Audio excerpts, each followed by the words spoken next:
Today on In The Woodyard, it's a Woodcast. Here we go. There he is, it's Tyler, he's here. That's his chair that he brought. He did not bring one for me, so I have a stump. So, be authentic.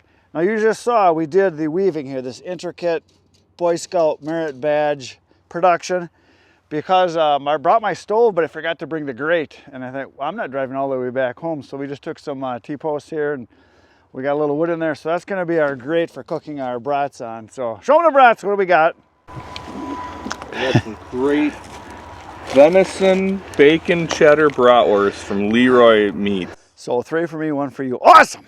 All right. We got 8. So, oh, there's more? I brought 2 packages. Oh, package free. Oh, okay. So we're gonna get the fire started. We had to look for hours just to find some wood here. We had to scavenge. Is he gonna light? I don't have any paper. All I got is. There you go. I found 1 napkin in my truck. And this, I'm gonna sacrifice this. Now, we were just at a scout camp and this is what's left of my full roll. I had a couple of woods emergencies. This is the last of my stock in my truck because if you don't carry toilet paper in your truck, Carry a chair. yeah, you gotta have toilet paper. I think that one might do it. No. Even the napkin might do it. No. I'm gonna put a whole new roll in my truck. So the right amount of fire starter is same as the wood. More. There we go. Oh, the bugs are moving. Bugs are moving. Look at that. Now let's get some wood on there. It's cedar, so it should start real fast, real easy. So yesterday we were at the Firewood production at the Boy Scout camp, and Tyler says, "Hey, tomorrow what are you doing?" I said, "Well, choking on smoke is what I'm doing." Yeah. I thought, well, if you want to come do some work, because it's a Sunday today, it's like, hey, let's do some work. And he says, "Hey, how about if we grill out?" I said, "Sounds awesome." And he happens to have some brats. So in case you guys don't know, if you're from different parts of the world or different parts of the country, a brat is not a brat, even though it's spelled the same. A brat is basically the steak of hot dogs. Yes. The luxury. It's the luxury edition. It's the good part of hot dogs. You know what's in it. It's pork, beef, spices. All the good stuff. Absolutely delicious. If you haven't had a brat, you haven't lived yet. So anyway, he says, "Hey, bring your grill and we'll do some grilling," because he's got some brats. I said, "Awesome." So I grabbed my grill. I forgot to grab the grate, so we made a grate. And it's going to be probably copied for decades. I think they're probably going to write books about it. It's going to be, I'm sure the Chinese are probably trying to feverishly figure out how to construct it right now. I think we got merit badges coming our way. This is a merit badge producer for sure from the Boy Scouts, because I think there's only 120, somebody will tell me, 120 some Boy Scout merit badges. Well, this is going to be the new one. Yep. And we have cedar on there because I have a bunch of cedar in back there, which a lot of people say, "Oh, you can't cook on pine or you can't cook on cedar." I've made some fine meals on pine because it's fine, and cedar. Now the thing with cedar is it snaps, crackles, and pops tremendously. And we were in my wood yard here, so we could lose 200 full cords of firewood just like that. It's pretty dry out right now. So I thought as soon as we're doing this, we would do a Woodcast, because I haven't done one in a long time, so it's going to be listed in my podcast section. I've done a bunch of them with Tony over the last couple of years. We did, I don't know, 6, 7. We kind of just both got busy. But I would like to do a podcast. I would like to do one once a week, but if I even did one once a month would be really nice, because a lot of people told me they like listening to them when they're driving. That's what I do when I'm on a zero turn mowing lawn, listening to podcasts. Yeah, so we thought we'd kind of talk about a particular topic, and I thought what we talk about today, seeing as we just went and did a delivery, we're going to talk about firewood businesses and the different sizes and the evolution of what I've done, what you've done, where you're at compared to me, what other people do, because we've got a whole bunch of people we know that have small firewood businesses, so we thought we'd talk about. And we met some new ones up at the scout camp yesterday too. Yeah, yep, and we just did a video today. You did a video. I did a video today that you saw yesterday of a guy that I delivered wood to, Chris Wolf, the other Chris Wolf, and he started just about a year ago selling wood from his house in his neighborhood, and he needed some more dry wood, so we did the delivery. So check out that video, that's pretty cool. And you got Craig and Brian that you did a video with at the scout camp, talking about their channels. Yep, just did a video with those guys talking about their firewood journey. Ooh, you're gonna get burned yet? Yeah. What happens when you got those naked legs? He's gonna get sunburned and spark burned at the same time. That's fine. If a if a piece of ember pops out and falls into your nylon crotch, I am not putting it out. I'm gonna let them burn. We're gonna have another roasted wiener besides the brats. So, what we're gonna talk about today is firewood businesses. Now, I'm just gonna go back to the very beginning for those of you maybe that haven't been around my channel. I've been selling firewood for about 15 years. I've produced it for 50 years.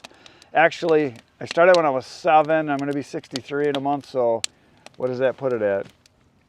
56 years? Does that sound right? Yeah. Something like that, 56 years. I've been cutting firewood for my dad for a long period of time, and then just helping my brothers occasionally, or a friend. My buddy's cabin, I cut all his firewood for him, and then I decided once he had oak wilt that I should cut more wood because it was all oak and it would keep for myself, and I cut about 40 face cords. There are about 13 full cords, and my wife says, what in the world are you going to do with all that wood? And I thought, well, I'll sell some. So I said, well, I'll sell it. And I put an ad in Craigslist, and in 2 weeks it was gone. So the next year I thought, well, I better do more because it was kind of nice to have some cash. Well, we got sparks flying everywhere. Everywhere. They're just popping all over. We better clear the area.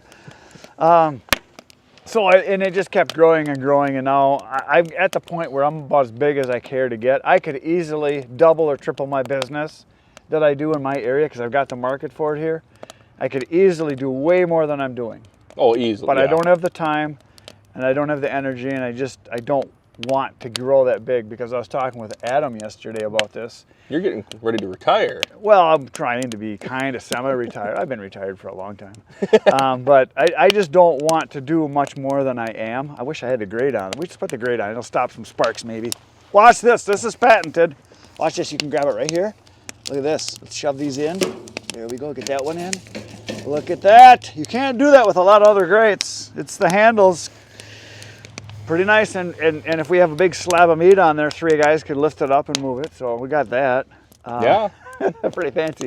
Anyway, so Adam says, yeah, he says, well, how much more do you want to do? I said, I've been the same size now for 4 or 5 years, and I really don't want to get much bigger than I am because number 1, I don't have much more time to put into it.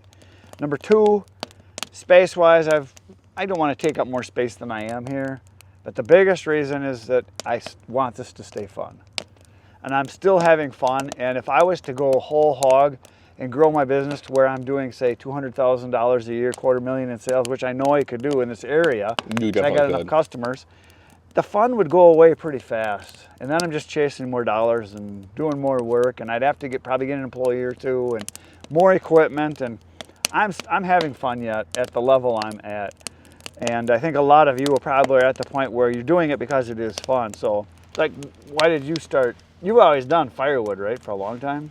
No, I didn't start until about COVID time, really? around 2020, yeah. See, I thought you always had firewood. Never burned it or anything at your dad's? We had firewood for the fireplace at my dad's and the wood stove and stuff like that growing up, and he just had a bunch of pull end saws or pole end saws or whatever. Pull end.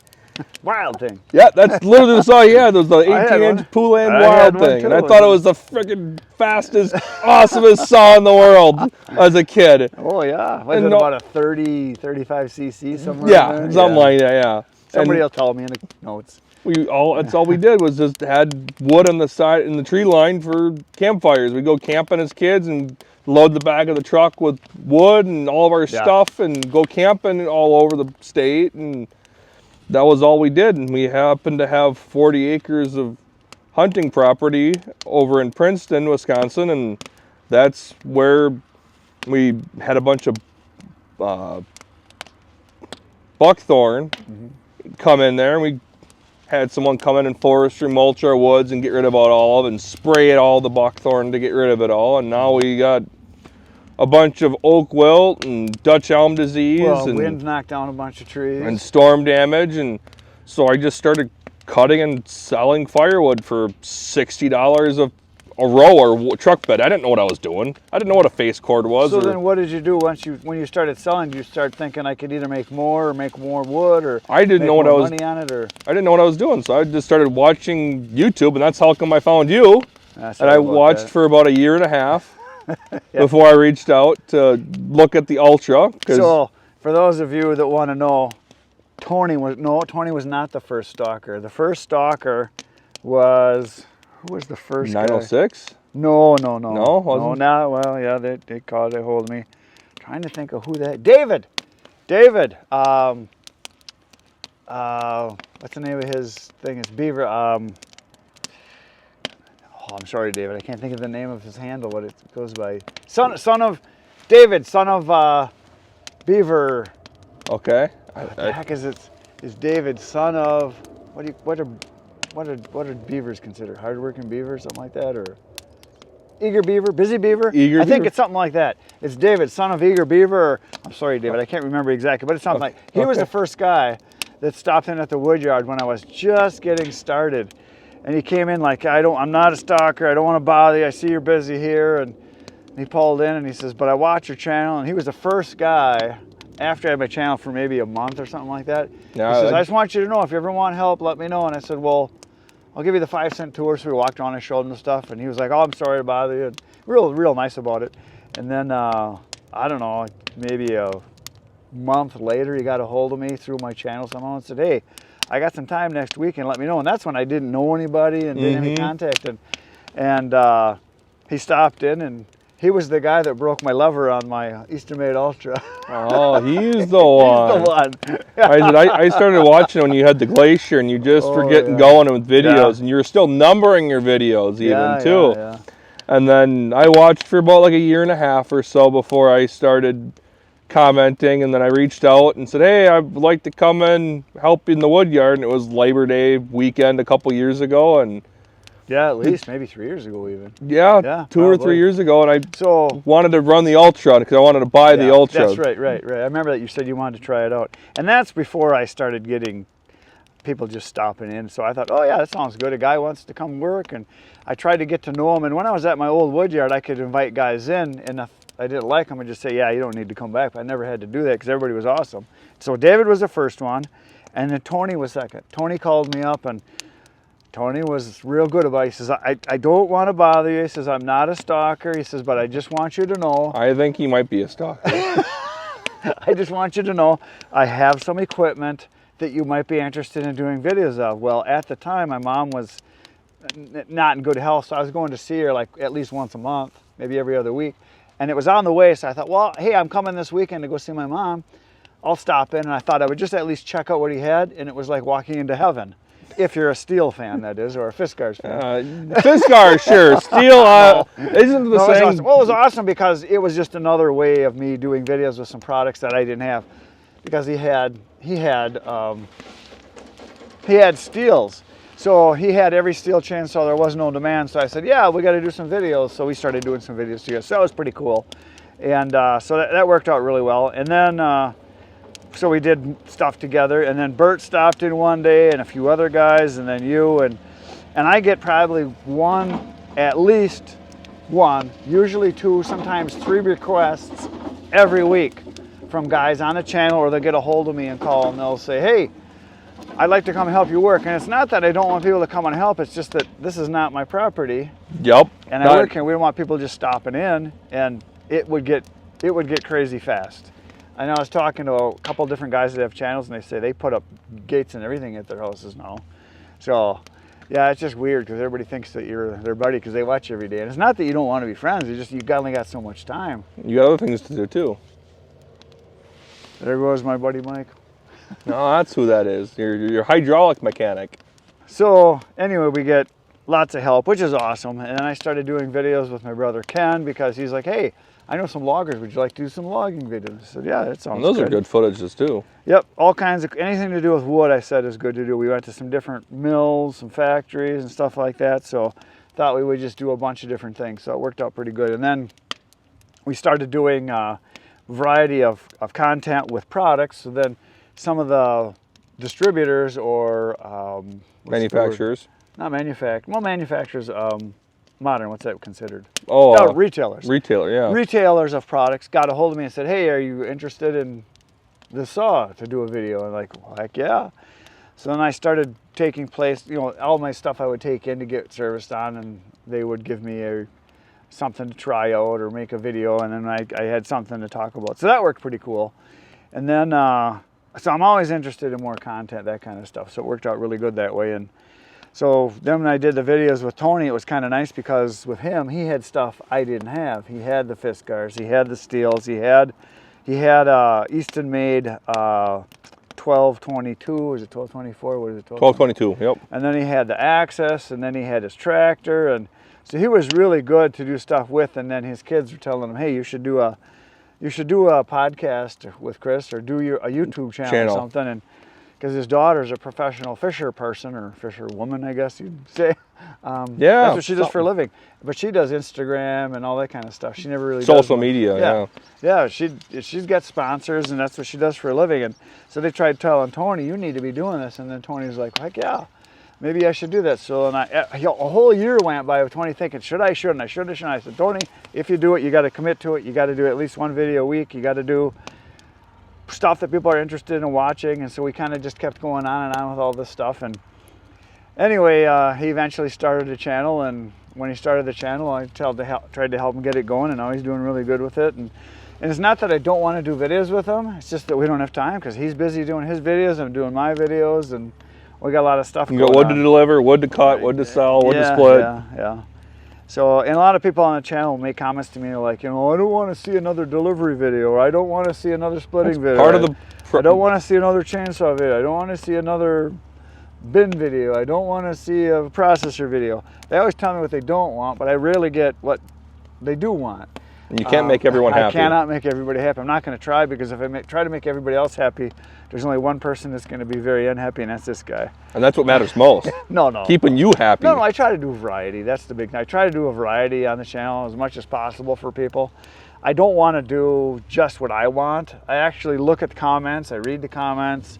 I try to answer as many comments as I can, and I try to get ideas from people on the channel as far as what to do. So, and there's a lot of people now that have firewood stands now that are watching the channel that will ask me really good questions. They'll ask me about, what kind of wood sells the best? How do you price your wood? How did it change from going from not delivering to delivering? How much wood do I need? The answer is more. Always more. What kind of wood do people like for campfire wood? I get lots of questions from beginners. Or how much wood do I need to have to sell in a year? And again, it's more. But I get a lot of questions, so we just thought we'd talk about firewood businesses and how our businesses are and how they've evolved. And I meet a lot of guys that have huge businesses. Yeah. Frank's is one up by Peshtigo. I think they do a semi-load a day, pretty much goes out. 3 to 5 a week. And there's what, Arntz too? Yep, they do all the bundles? They do a semi-load almost every day, and that's all bundles. Frank's is different in that they sell their wood by the semi-load. It goes down to Chicago, and they sell it to people that then buy bulk from him, big bulk, semi-loads at a time. They package it and they have stands and they distribute it. So they sell massive amounts, so huge amounts of wood. And so that's one of the bigger ones that I know of in the state. And then, like I said, Arntz, they do about 500,000 bundles a year. Then there's 4 or 5 other ones that I know of that I met that do it's for full time. Yeah. And they're full time, it's pretty good volume. And then you still got the loggers that haul the logs. Yep. To those guys, like Corner, Forest Products. Yep, Krieger.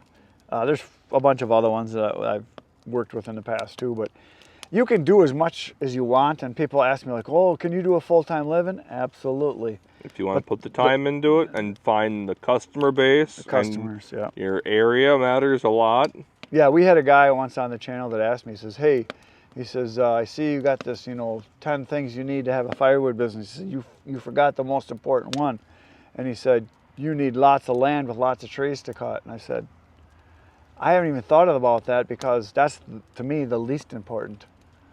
I'm fortunate enough, I got woods I can cut at, but to haul, the time it is to cut and haul it out of the woods to the yard, to split it there, or I can just pay someone to bring me wood. Right. And if you've got lots of woods, there's a real good chance you're lacking the #1 thing you need to have a firewood business. People. People. You got to go where the people's is, as my good friend Del would say. Del Gue.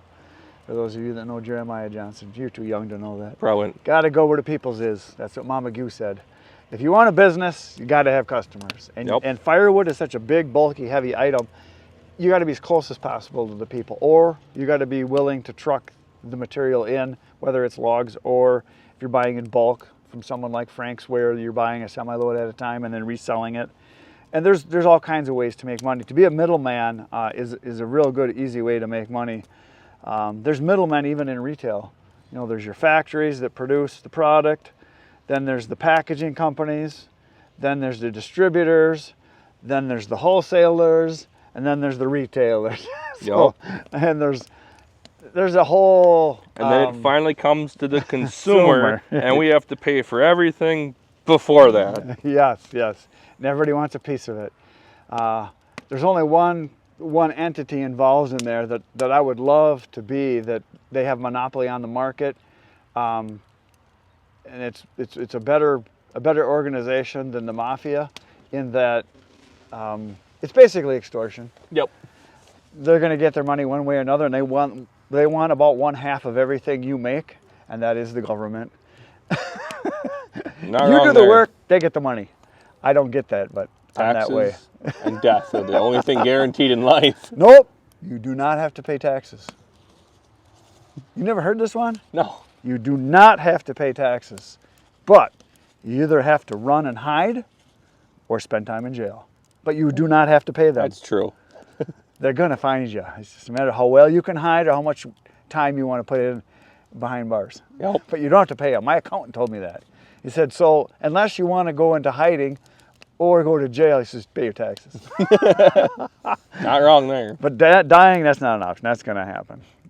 So yeah, and there's so many ways you can make money in firewood. Now, some people say that, and we just had this on the channel not long ago, that I did a video about touching your wood less. And I see Sam from Sam's Doing Stuff did a video about you should touch your wood more, because the more you touch it, the more you can package it and make it look pretty for the people. And he has a very good point in that he's doing high-end customer service. He's doing high-end product production, where it's going to a limited amount of people. He's doing, I think he said somewhere around, I'm just guessing here, 15 or 20 full cords a year, maybe somewhere in there. And for him, that's probably a lot. That's fine for him. I do a couple hundred, so I want to actually touch it less. Once you get bigger, you want to touch it less. Yep. But if you're doing a small, customized business, like the guy we delivered to on yesterday's video, Chris Wolf, the other Chris Wolf, he has a stand just in front, literally it's in front of his house. Yep. And that's where all of his customers come and get his wood. And he's buying wood from me, packaging it, and then reselling it, and he's getting some wood himself. So much smaller scale, but he's very happy doing it. He wanted to do it to make a few extra bucks for the exercise and the enjoyment, because he always did wood and he liked doing it. So. And he owns 0 chainsaws. 0. He sold his chainsaw. Yeah. He actually has a firewood business, has no chainsaw. So think about that one. Yeah. You can do it without a chainsaw even. He does have a truck though, and a little trailer. Yep. So, and people say, how in the world could you run a firewood business without having a chainsaw? Well, he can buy wood from me on I said, within a day or two, I can deliver you wood if you need your packaging, and he's making money on it. Yep. So if he's selling it for $5 a bundle, a 40 bundle, 200, he's about doubling his money. Yep. And all he's doing is bundling it, putting it in a package in front of his house. And he's getting a lot of free wood, where the city has cut it up and it's on the curb, or someone cut a tree in their house. He's doing with the Facebook, what's it called? Facebook Marketplace. But no, when they... Curbside, roadside. Roadside, yeah, roadside. Logging, essentially. Yeah, he's just picking stuff up, and if it's not cut to size, he still takes lots of it, but then he gives it to his relatives so they can burn it in a boiler and stuff. So he's just taking the stuff that's cut either small or slightly big, and he doesn't care if his bundles are perfectly matched. Nope. He doesn't care if they're 12 inches or 18 inches. It goes in a bundle, and he produces nice big bundles, so that's cool. So there you go, a perfect example. And he's got an electric splitter. Yeah, a little $300 tabletop electric splitter. And he says, yeah, it goes out for a little while and splits wood, bundles a little bit, and so you don't have to have machinery. Got a trailer in the garage, a little bar stool he sits on with a little electric splitter, grabs the wood, splits it, throws it off in another little wagon, and out in the backyard it goes to dry. Yeah, so that's a cool thing, that you can run a firewood business without a chainsaw. That's just... Never would have thought of that. No, I wouldn't have either. He said he thought about it. He's like, I don't really need this, because it created more work than he wanted to do. Because everyone kept asking him to cut down trees, and he don't want to do that. Yeah, because he can get plenty of wood. Then we both other get ways. that. Yeah. Hey, I got this tree. Can you come cut it down? Yeah, and I think that happens a lot I'm sure it happens to you guys too. It happens to me a lot where I'll deliver firewood to a customer and they'll be like, hey, I got this tree. You want it? You can cut it and you can have all the wood. No, it's not worth it. And 90% of the time what the case is they had a tree service coming in because it's a dead or dying tree and it's hanging over their house or garage, and the tree service looked at it and said, well, you got wires, a neighbor's house, a neighbor's garage, a fence here, a fence there. You got stuff. And they're like, yeah, it's going to be $2,500. And they go, oh, because they have no clue. Yeah. And then they're like, they see a guy with a chainsaw, like, hey, this guy can cut a tree down. Like, no, I can, but I don't want it. Exactly. I always tell them, you have someone else come take it down, leave the wood, I'll save you some money there, and I'll come pick up the wood, just the logs for free. They can take the brush. I ain't doing that. Or even cut it up and take it, just to get rid of it. Yeah.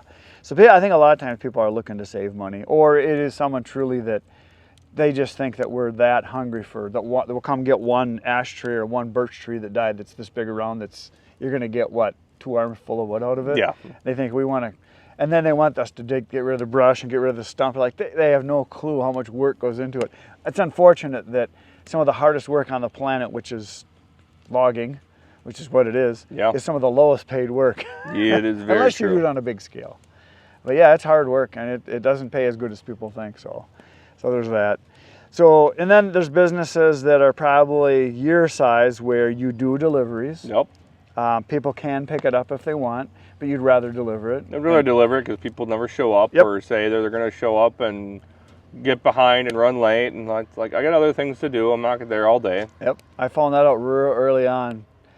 Yes, there are people that will come pick it up, and some of them are really good, but I know you are all good people, but there's a lot of turds out there.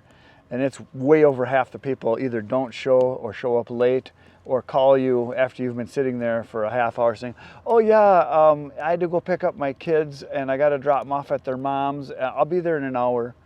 And you're like, yeah, so that ended real fast for me. It's like, my time is way more valuable than to wait for someone. Hey, we got to move this fire around a little bit. I can move it. Here we go. It's good. It's all settled down. Yeah, it's about ready to cook over now, so we're getting pretty. I think we could probably throw some on there.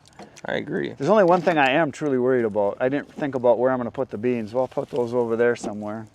No, that's the So give me the opener there. I'll work on the can of beans. Throw me the beans. We didn't bring any silverware, plates, nothing. Well, we got silverware. We got goldware. Look at show them the goldware. We got some nice gold pristine spoons. Gold spoon. And they are 18 karat, or what is that? Violet 18 karat? I think so. Yeah. Okay. Something like that. See, it's already well into the afternoon. We're both starving, and because we did some other stuff that came up we didn't anticipate. And so then this is what a lot of people do that we saw wood too. They cook over it. They sit by it. They drink by it. That kind of stuff. Holy crap, we're gonna need something for that. I'll get a stick quick. Whew. I know the beans are gonna probably boil over, but that's okay. Is that hot on the hand there? Yeah, just a little bit. Well, let's see here. Let's move this whole thing towards me, and then I can get my hand in here. They're gonna stay on there? I don't know. We're gonna find out, aren't we? Jeez, that is hot. Okay, slowly. The beans are more important than I don't know the about brats. that. Well, they're as important. Yeah, we can go there. As Here we important. go, okay. How are we gonna move this? Move what? This? Move the brats. I got exactly what we need. You're talking to a guy that has backwoods skills here. Lives off the land. Yep. That one's dirty. I'm gonna make you the Splitting tool. open already. The tool that you Holy need. crap. I don't know what more you could ask for. Just give him a flick. There you go. Look at that. See? Who needs tongs? Or thongs. I got my thong on, but not the tongs. Ooh. You need a longer one? I don't know, maybe. Oh, they're getting done fast. Yeah, they are. I figured they would. We're just Maybe charring. roll them out farther. Just roll them out to the corners here, maybe. Yeah, something like that.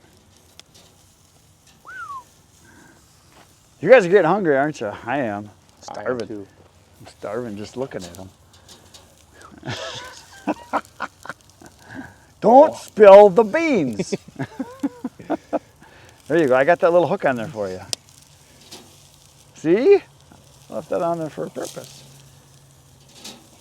Just don't let a brat fall in there. That'd be a crime. I would cry. Tears. Look at that. The cheese is already boiling out of it. So these brats are what kind again? They're cheesy. Bacon, cheddar, venison. Bacon, cheddar, Venison brats. venison, brats. We're going to have to find a spot to put them too. I'm putting them in my mouth. That's where I'm going to start, and then it's going to go to my belly.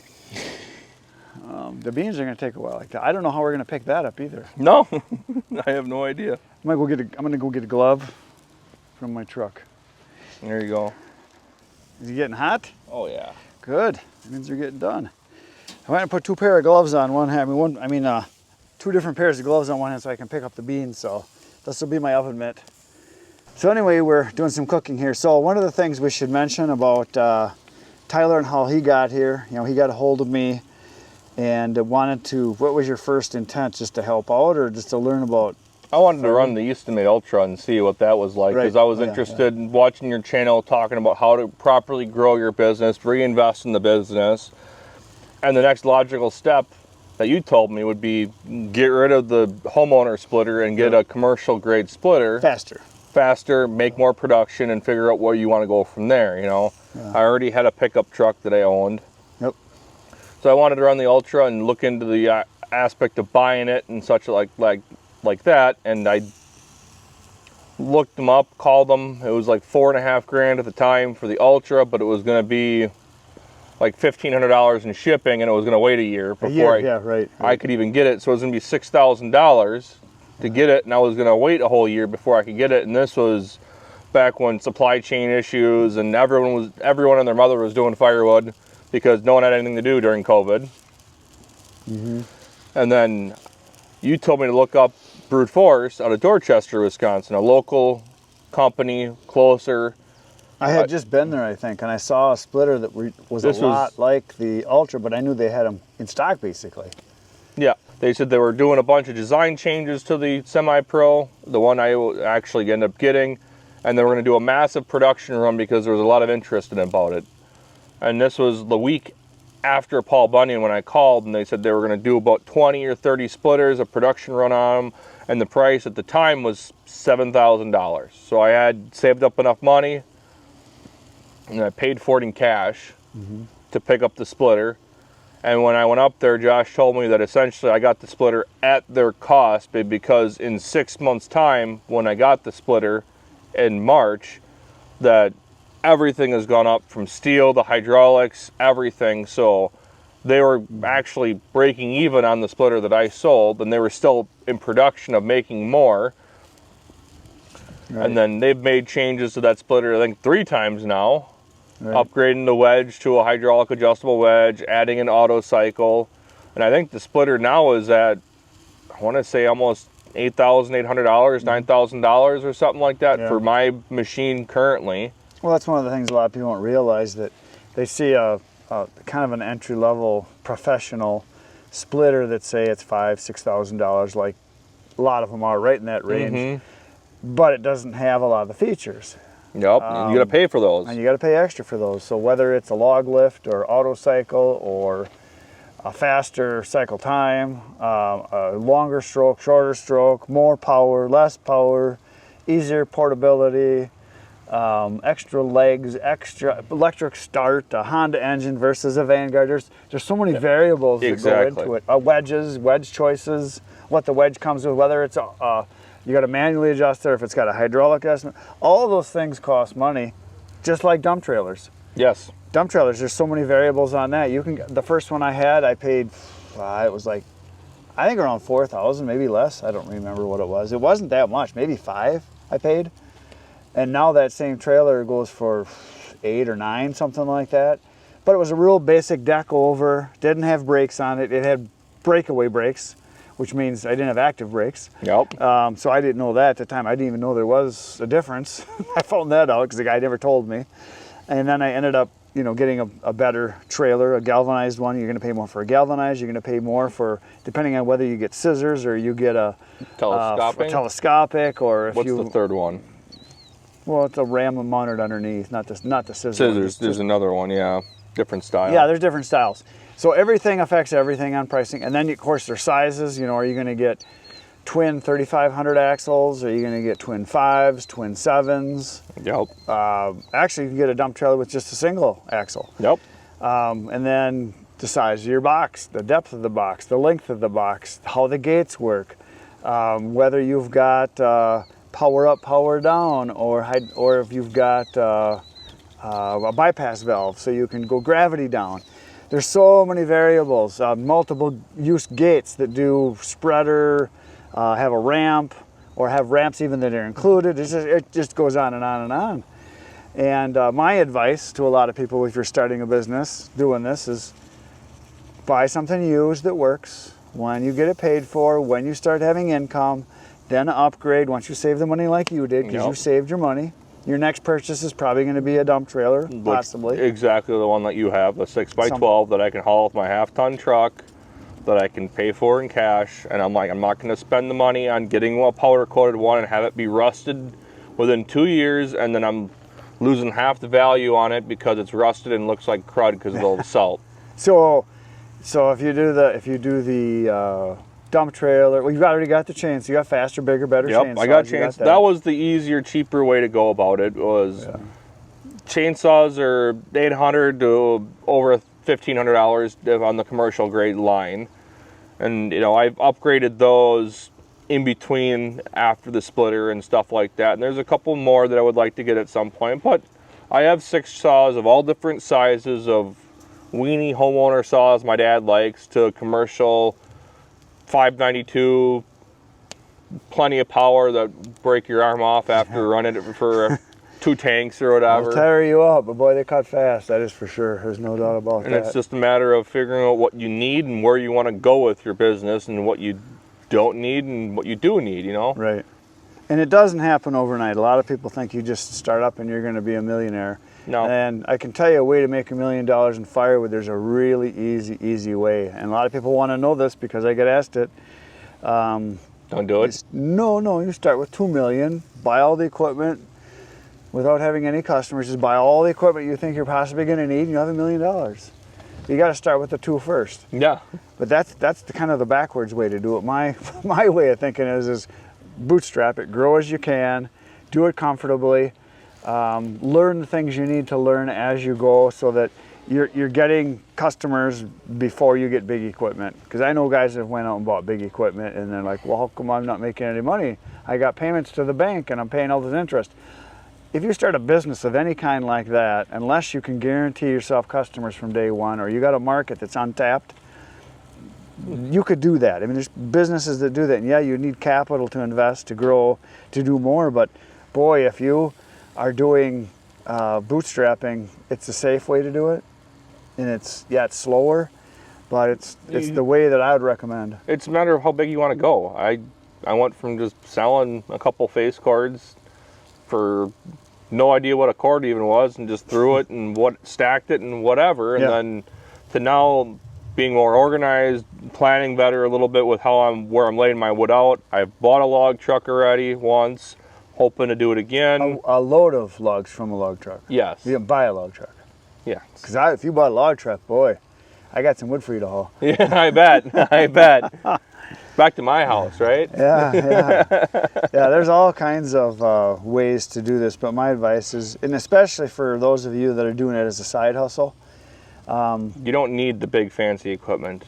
No, but you can buy time. Yes. You can buy time by having a faster chainsaw. You can buy time by having a dump trailer that can haul more.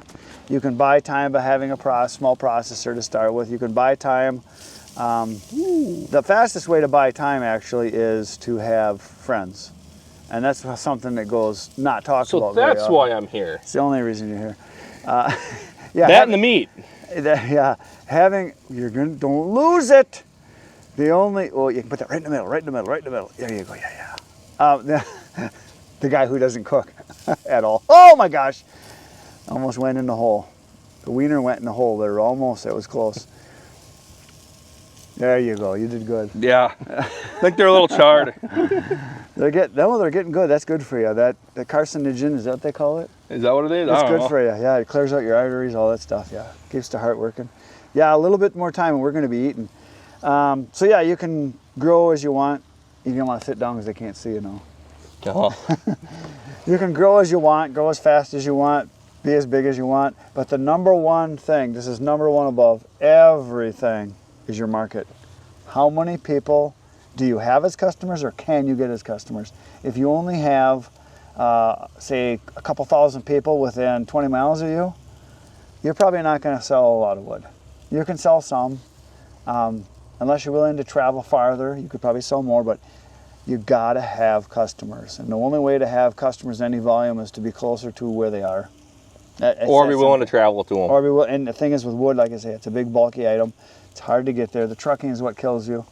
I know guys that live in areas where there's not a lot of trees, and they buy truckloads and they pay double of what I pay. So instead of paying $1,300, $1,400, $1,500 for a load, they're paying $2,600, $2,700, $2,800 for a load of wood. And if that's the case, you got to charge more too, and you probably can because you got an area with no trees, which means there's not a lot of firewood to be sold, and people like to have fires. Yeah. Well, and the thing is, more your rural areas will buy more heating wood. Yep. And I have a lot of people that buy wood for this and for drinking, sitting and drinking at night, which is what I plan on doing tonight.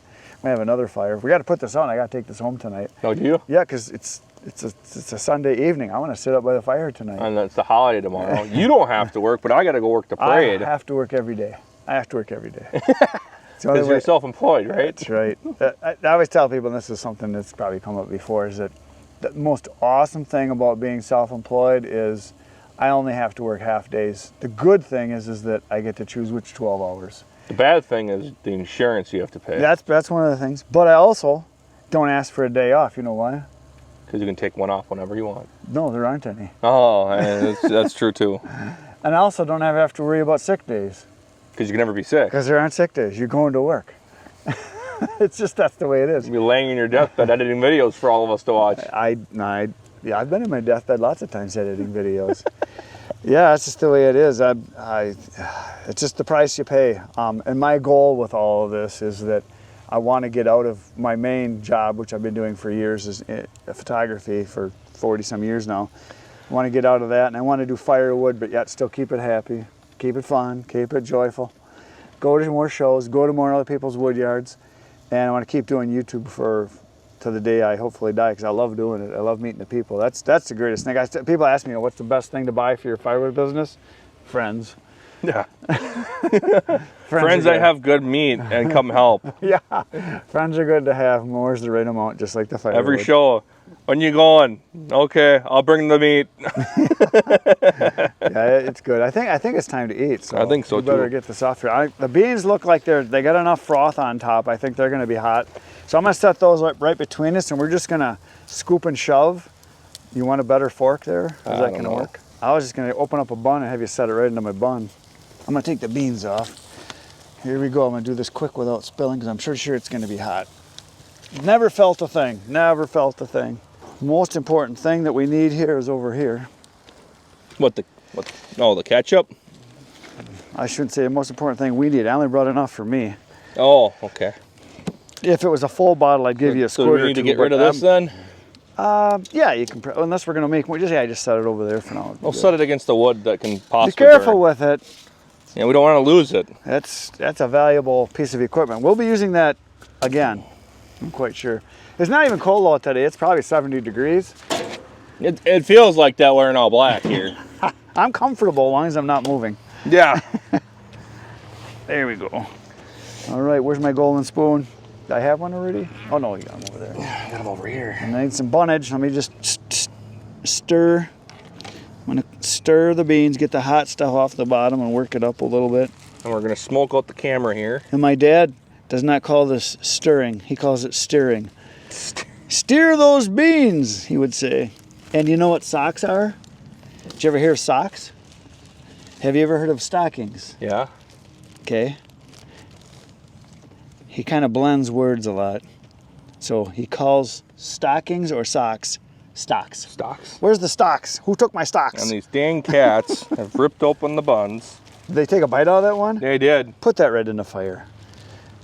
I'm not sharing my saliva with a cat. Let me see if this is any good.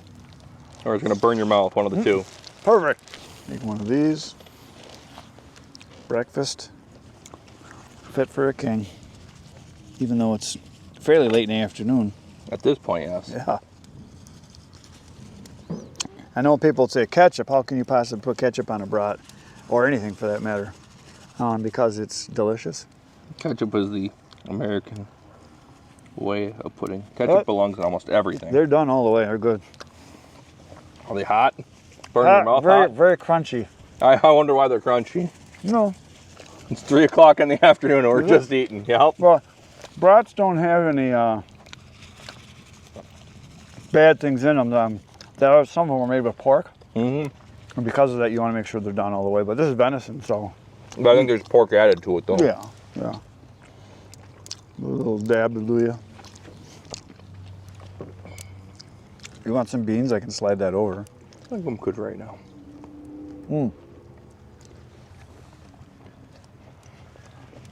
They're good. Different. They're more of a dry brat. Maybe because we overcooked them. No, they're good. No, a lot of brats are very, very. There's a lot of pork in it, so it's a lot of grease and fat. I noticed these didn't pop apart or peel apart and sizzle and split apart like Johnsonville's or Clements, or what's the other brats? Johnsonville, Clements. Those are the two I know. Hillschwager, is it? There's like a Hillschwager or something. I see one. I just go to my local butcher shop and buy half a hog. There you go. I got over 100 brats in my freezer right now. That's too many. You should share. I am. I know. Too bad you guys aren't here. Well, there's enough for all of them. I think what we need to do at one of the logging shows, like maybe we can be in either the Wolf Ridge or the Blockbuster booth. And we can just grill brats for people and hand them to them. I bet that would bring some people in, huh? That and some beer. Well, I don't know if you want to give out alcohol. That's true. That might be. I wouldn't mind it, but one person trips and falls, it's your fault. You lose everything. Of course, they could choke on a brat and die. Yeah, that's true. Or we're gonna do it at one of the after parties at like the hotel after Paul Bunyan. Yeah, you could. Look at that. You guys don't know what you're missing. It's a thing of beauty, work of art. Better than any steak I ever had. They cut this wrong. Oh, there goes my spoon in the mud. A little bit of dirt will be good for you. It'll help your digestion. I thought this was a podcast when we're giving them visuals. Yeah. When my friend was in college, We still down in recording? Madison, I went down there for Halloween a couple times. And basically there's a lot of beer. You just walk around, but then you get hungry. And there was guys in frat houses that were grilling, and they were selling brats. And it was like $2 a brat or something like that. Oh, boy. My buddy and I stopped there. I think it was somewhere between 5 and 6 apiece. Because we were hungry, very hungry, because we had a lot of stuff in our stomach that wasn't food. So we ate and ate and ate and ate. And they were delicious. That's the most brats I ever ate at one time. Time to get back into beans so I can be Mongol. You don't even know who that is, do you? Mm-mm.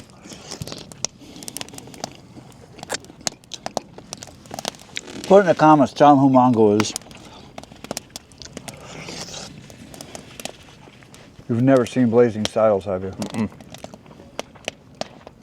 The Ute, I tell you. You need to see Blazing Saddles. Tell him why he needs to see Blazing Saddles. It's a classic. I don't even watch TV. It's a movie. I don't watch movies either. You need to see Blazing Saddles. I've You turned will laugh the whole time. Because it's a movie they could never make today. That sounds about right. There's a lot of those. I don't even, I've turned my TV on in my house 3 times so far in over 6 months. Huh. That's good. I'm on the computer too busy editing videos for all you and watching all the other content that Chris puts out and all the other great channels there are. Speaking of content, people have been asking me how much longer I'm going to go every day. On one hand, I'd like to do every other day because I have another idea for another channel that I know would be really good and that would be fun to do. I'd like to work on that. I already have the name and everything set up. I'd like to do that. On the other hand, I can easily shoot 2 videos a day. I could easily do 2 a day. We just did 2 today. No, I mean every day. Oh, I could have 2 videos out every day. I've got that many ideas and that much content that I could do 2 a day. My big bottleneck is editing. Or I'd have to hire an editor, but it might be worth doing. And I'm thinking about doing a long form video every day and then a short form video every day. So do like a 15 to 30-minute video and then maybe an 8-minute or just something short every day. I could easily do that, or maybe every other day. I don't know. I just got too many ideas. I literally have over 100 ideas written down that I know would be good topics. And then there's just the daily work, which is kind of like a vlog type thing. I get asked all the time, you know, how do I do a video every day? It's actually pretty easy as far as the ideas. It's the editing that's the hard part. I probably got, with 2 videos a week, I got probably a couple weeks of footage. Just have the time to edit it then. Because I'm lucky if I'm 1 video ahead. I don't have Tuesday's video edited yet. That's still in the camera from yesterday. I have to pull off and then edit that. I downloaded 3 videos last night. And that puts me like 43 or 44 ahead. That to me is the easy part for me, is shooting them. Yep, I got some ideas of videos I want to make yet too, and I like, there's the long cutting jobs that I do. Yeah.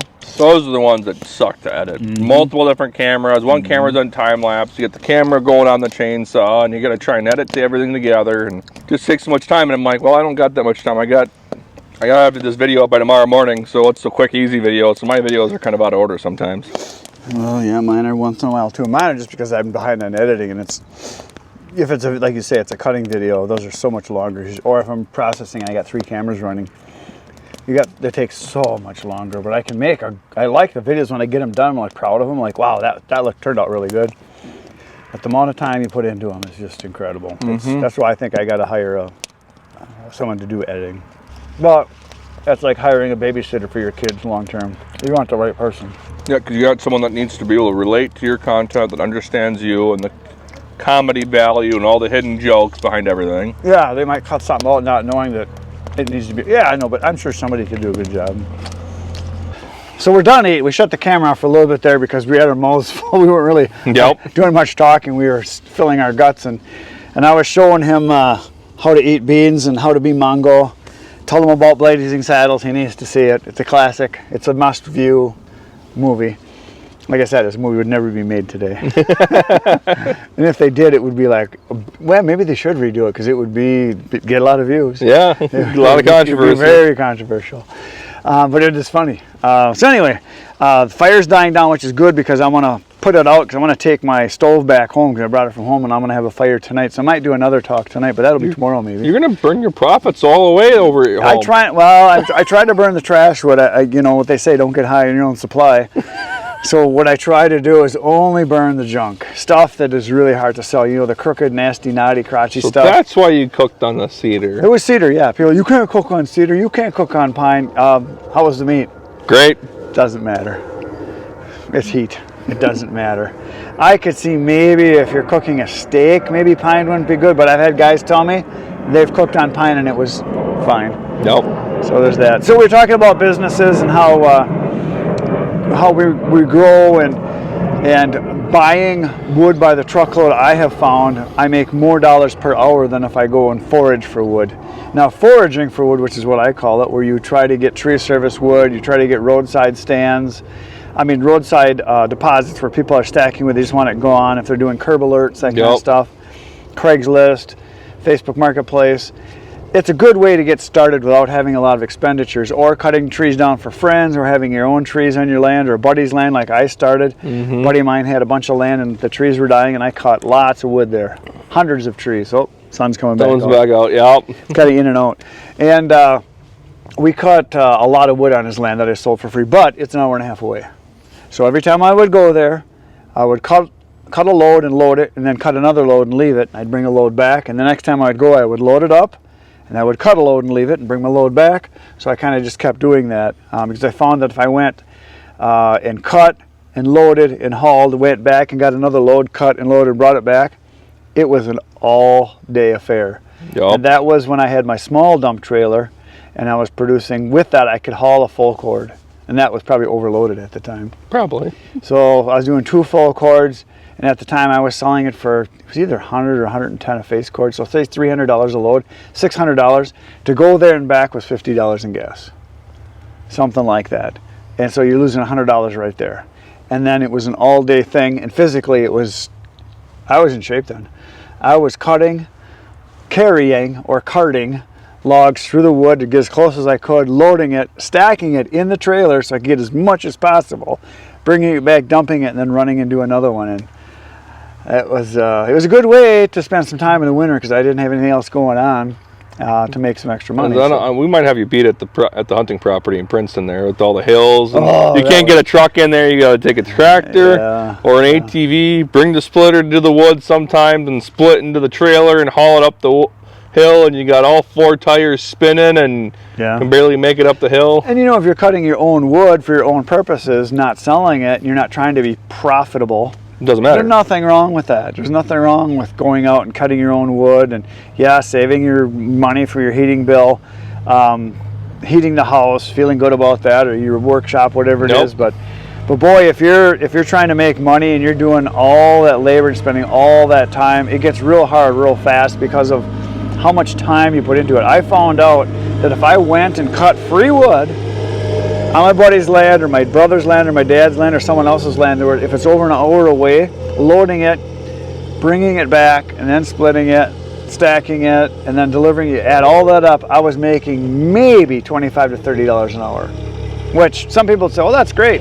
Other people would say, what a waste of time.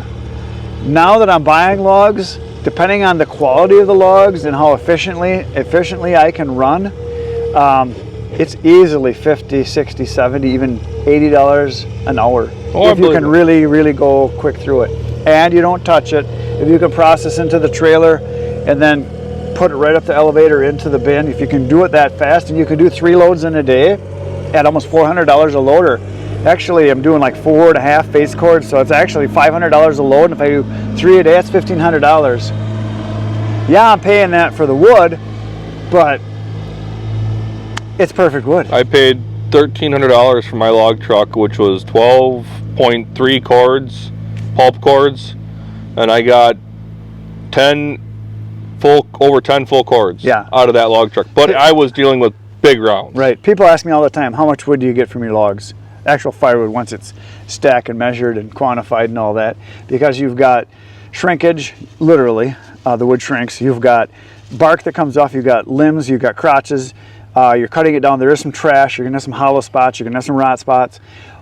It's 5/6 of a cord for every log cord, which means if you've got logs that are 4 feet wide, 4 feet high, 8 feet long, it's a log cord. Once you cut that all down, you've got 5/6 of a cord. Does that make sense? That's what you end up with. So if you've got 12 cords of logs, which is a standard truckload for what we get here. We don't have triaxles. We have a truck and a pup on the back. That's what they haul. It's 12 log cords. You get 10 full cords. 10 full cords. We call it face cords. It'd be 30 face cords. So I had almost 11. I had 10 full cords and 2 face cords. Yeah. And it's going to vary a little bit. And I didn't have, with the bigger rounds, I didn't have the bark on most of it. And the big rounds, big wood produces more wood. And the fact that because big wood also stacks in there a little bit better. You don't have as much air grabs because you don't have as many pieces. And you're cutting a lot of squares, literally. You're cutting a lot of billet type pieces. That's what Tony calls them, where they're, it's a 3x3. They stack really nice. So there's that. So yeah, I found that buying the wood is the best for me. But then there's guys like Aren't Forest Products. They used to buy all their wood, but now they bought a harvester and a logging truck. They can make their own wood. They're bidding on jobs and they're buying stumpage is what they're doing. So the way they make a lot of their money, yes, it's in bundles, but they're buying stumpage as in they're buying 40 acres. They're bidding on it, say $30, $40 a cord. That's kind of a going rate. But they're getting all the wood, and they're getting veneer logs they're selling. That's big money. They're getting lumber logs. They're getting logs they can make dimensional lumber out of. That's good money. Then they're getting bolts, which is good money. Then they're getting pallet wood, which is pretty good money. Then they're getting firewood money they use for them, or firewood logs they use for themselves, and the wood that you normally would use for like chipping for pallets or chipping for mulch. So they got all that stuff, and they're getting all of that. And they said that it's way more profitable now because they got many different ways to make money with their harvest that you normally wouldn't get. Different markets to everything. Different markets, right? But that's the other issue that they have, and a lot of the smaller loggers have, finding the markets. Yep. No different than selling firewood. Where are you going to sell it? Gotta have the people. So a lot of people will contact me and they're like, oh yeah, I've got 3 or 4 acres. There's beautiful timber on here. And like, yeah, it's beautiful, but they don't want these ones cut or those ones cut. And you can only take these trees. And so, okay, you got one semi-load and you want a logger to come in, set up his harvester, set up all the equipment for skidding it, have the log truck come, load it out for one load. It's not worth it. That's the same thing with me, is that with the hunting property, yeah, I go out there and I cut everything for firewood because I don't want to deal with, I don't have the equipment to haul logs out of the woods with how hilly it is out there. And I'm not, like you said, a logger ain't going to come out here to get a couple trees to get a couple loads out of it. They're going to want to clear cut the whole thing, and I don't want that. I want to hunt on it. No different than someone that has a beautiful walnut tree that's, say 3 feet around, and they think it's worth gold. Yeah, and it's no branches for 30 feet, and they think they got the greatest, a money maker on the planet. It's worth, $10,000, $20,000. They don't realize it's in their backyard. Yep. How are you going to cut it down? How are you going to get it out of there? And who's going to buy one log? Yep. Yeah, you might find someone, but most loggers are like, it's not worth their time. Yep. It's not worth their time. And that's why for me, it's just easier to cut everything for firewood because it's blow down, standing dead for too long, got wormholes in it, whatever. Guess what? It's wood.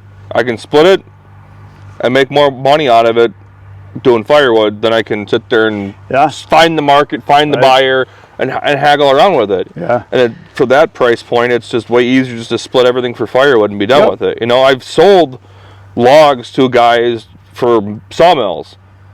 I get more money by splitting that log up to sell it for firewood than what he's going to pay me at 30-40 cents a board foot to go mill it for himself. I'm wasting my time hauling it there or getting him to come out and haul it or whatever. It's just easier just and then other guys would say, so you need to buy your own mill. Really? No. You're supposed to spend what's a cheap mill cost? I don't know, probably like $8,000, something like that. Who knows? 10, 12, whatever it is. Really, you spend all that money to make a couple boards? Yeah, if you got a building project or you build buildings all the time. Or you got people that want to buy lumber for a project or whatever, you got to have the people for it. The market is everything. The market drives everything. Supply and demand. If you've got a supply and there's a demand, that's the sweet spot. Yep. But if you've got the cat wants beans. Look at that. Cat's going for the beans. But if you've got a lot of product but you've got no market, it doesn't matter. And that's the thing for us is that we're fortunate up here that we have the logging industry that we do here. Paper industry is why it drives it, And we got logs. You go down to Indiana, like some of those guys at the Hoosier, they can't get a log truck over there. No, well, in some of the Southwest states too, there's no logging because there's no forests. Yeah, and you're paying top dollar to get a log truck out there, and it's mostly trucking. Yeah. Trucking is what just gets you all the time. I mean, for what some people pay. And then there's the issue of when you're buying the logs, what kind of logs can you get? I mean, we're lucky in that we can kind of get particular on wanting good stuff, and you can reject bad stuff because they try to bring you trash. That's the one thing when you're starting out too. If you're buying logs, you don't know what to ask. You have to be upfront about it and say, I do not want oversized stuff, which means 20 inches and above. If you don't have a processor and you're cutting it by hand, yeah, you can still do it. That's why I did it. You can do it because I got a price discount on it. But was it worth the work? I got a log lift, so it didn't matter. I could roll it right to the splitter. Okay, say you don't have a log left. Is it worth it? No, at that point, absolutely not. Yeah. I ain't ripping every single log down. And for me, the ideal size is no bigger than 16 inches, because above that you start doing a lot of resplits, and nothing really below about 6 inches. Oh my gosh. You guys should see this. Go turn the camera over there. Don't move too fast. You don't want to scare the cat. Do you think the cat likes the taste of the meat? The cat is licking the meat and the sauce and stuff that was on the brats off of the wire, off of our grate.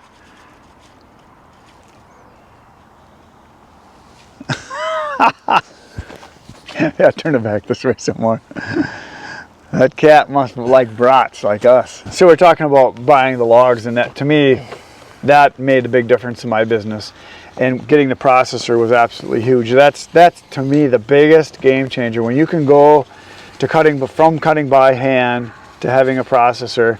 And I mentioned this to a guy yesterday I was talking to him, as he wants to get a bigger commercial splitter, that he was looking at getting a top of the line, I don't know if it was a Wolfridge or Easton May, whichever brand, it doesn't matter.